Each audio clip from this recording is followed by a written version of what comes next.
What made you move to Oregon? What was the Well, I long had, one? it was just time for me to leave Calera. I wasn't sure I was going to Oregon at the time. It seemed like a really big decision.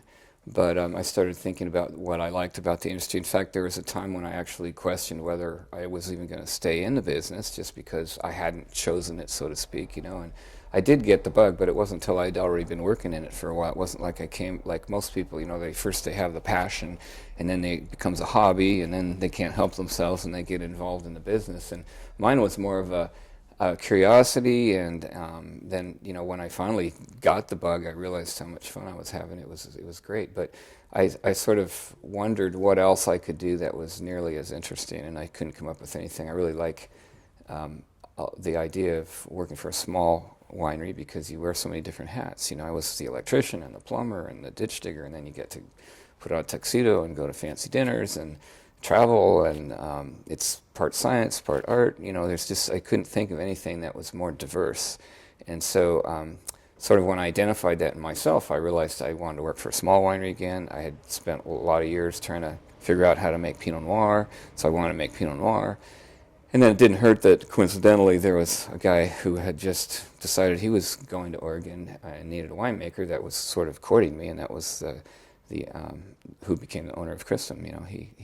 His story was actually he was from Pennsylvania and came to IPNC. He was actually a wine connoisseur and had the passion, but he went to IPNC in '91 and fell in love with Oregon and started looking for ground in '92 and found a little existing winery with both a little winery and a vineyard on it, and bought it in '92. And then he needed a vineyard manager and a winemaker. So our vineyard manager is Mark Feltz. He's been there since the beginning. I've been there since the beginning.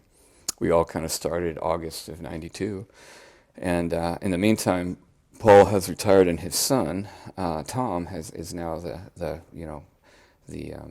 proprietor, owner, manager, whatever you want to call him. But he's 30. He was 8, when I started or something. So, and by the way, the winery's named after Paul, the original owner's 2 children, Chris and Tom. So he's the Tom of Cristom, and Christine's his sister.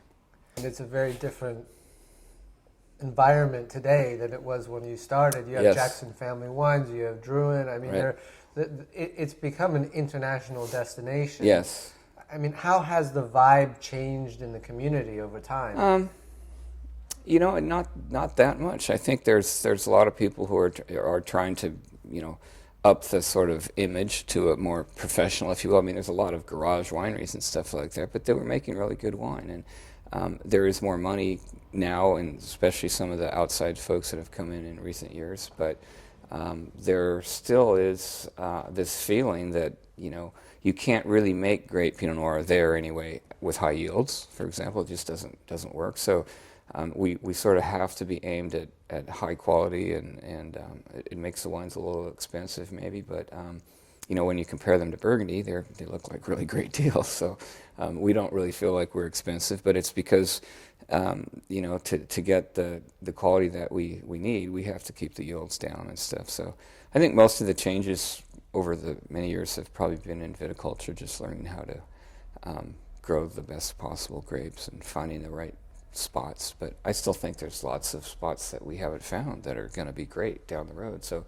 even though I think it was last year, maybe we celebrated our 50th anniversary after David Lett first planted vines. That's still a relatively short time to go from nothing to an internationally recognized area. So we still have a long ways to go too, and I mean, there's lots of potential still.